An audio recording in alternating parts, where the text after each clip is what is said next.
Hey there! Welcome to my channel.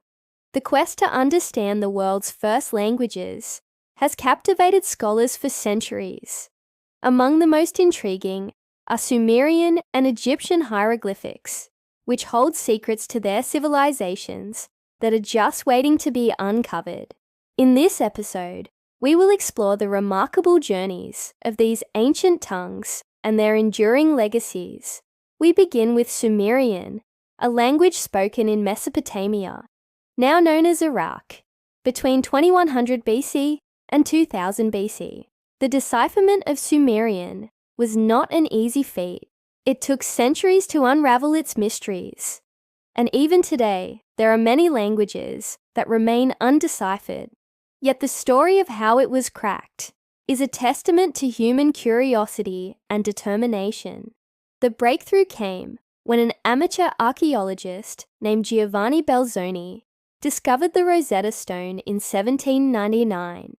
This single slab of basalt, inscribed with a decree issued by an Egyptian priest, had three versions of the text, one in hieroglyphics, another in Demotic script, a more informal Egyptian script, and a third in ancient Greek.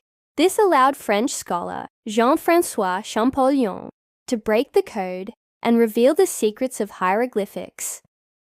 Champollion's discovery marked a turning point in our understanding of ancient Egypt, but it also paved the way for the deciphering of other ancient languages, including Sumerian. At the Royal Library of Ashurbanipal in Nineveh, modern-day Iraq, over 30,000 clay tablets were found containing thousands of years of written records from the time before the fall of Babylon. Written in cuneiform script, these tablets presented a significant challenge to researchers due to their fragile nature and the absence of a Rosetta Stone equivalent. However, a team led by British scholar Austen Henry Layard managed to translate several of the tablets, revealing the presence of Sumerian among the languages used at the time. In 1857, British archaeologist Hormuz Rassam discovered a collection of clay cylinders near the city of Susa, Iran.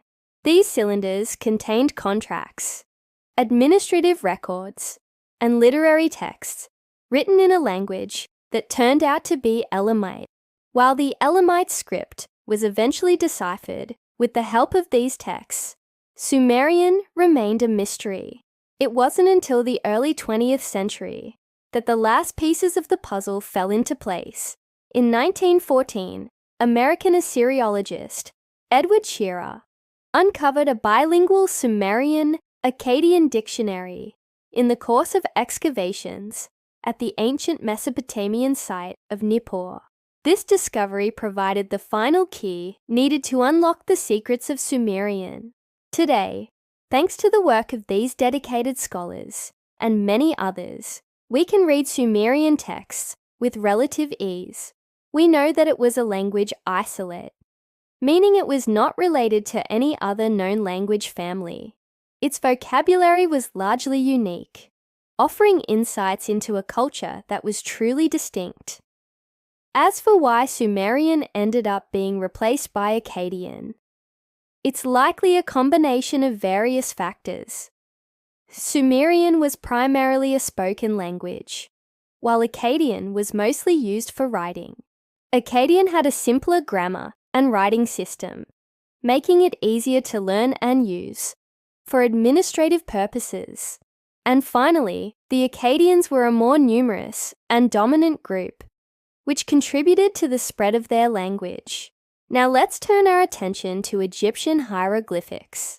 Like Sumerian, Egyptian hieroglyphics were not deciphered until the early 19th century.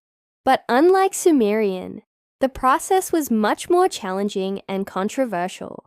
There have been many attempts to crack the hieroglyphic code throughout history, but the true breakthrough didn't come until the mid-1800s, when a team of scholars, led by French Egyptologist Jean-François Champollion, made some startling discoveries.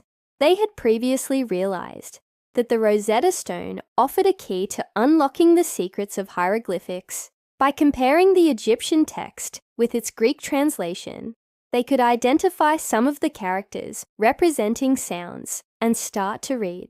What was written, however, their most significant breakthrough, came when they realized that Egyptian hieroglyphics weren't just pictures of objects, but also represented sounds and could be read phonetically, like the letters in the English alphabet.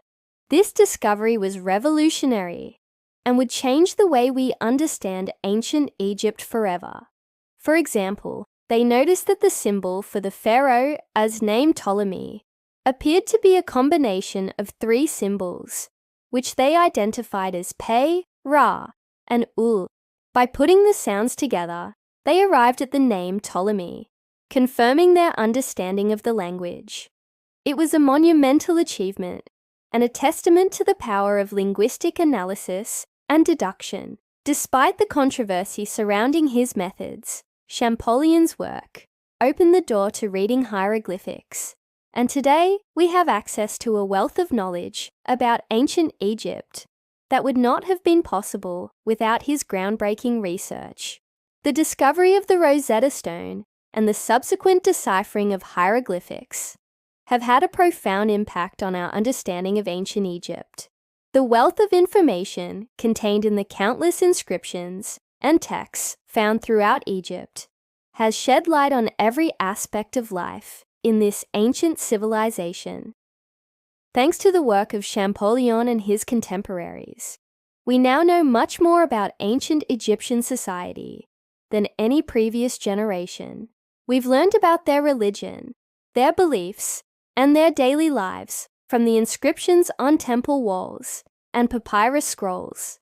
But why did ancient Egyptians stop writing in hieroglyphics? The decline of hieroglyphics began around the 4th century AD, when the use of Demotic script became more widespread. Hieroglyphics were primarily used in religious contexts and for monumental inscriptions. The growing popularity of Demotic script, which was more practical and easier to write, contributed to the decline of hieroglyphics. Furthermore, the increasing influence of Greek and Roman languages in Egypt during the Hellenistic and Roman periods also played a role.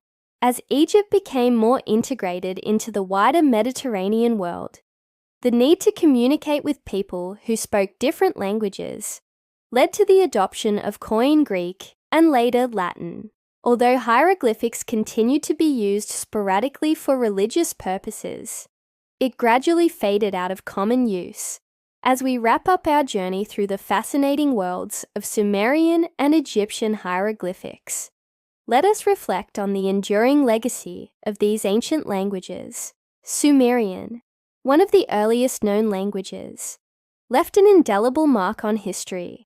Its unique vocabulary and contributions to mathematics and literature offer a glimpse into a civilization that laid the foundation for many of the world's later cultures. Egyptian hieroglyphics, on the other hand, captivated the world with their enigmatic beauty and complexity. The ingenious system of phonetic representation and the remarkable efforts undertaken to decipher it continue to inspire awe and wonder. Through the dedication of scholars and archaeologists, we have unlocked the secrets of these ancient tongues and gained invaluable insights into the rich tapestry of human civilization. The stories of Sumerian and Egyptian hieroglyphics serve as a reminder of the boundless curiosity and intellectual spirit that drives humanity forward. Their enduring legacy continues to shape our understanding of the ancient world and inspires future generations to explore the mysteries of our shared human heritage. So if you enjoyed this video and want to support our channel, please remember to stay tuned. Thank you for joining me on this journey through time, and I look forward to sharing more fascinating discoveries with you in the next video.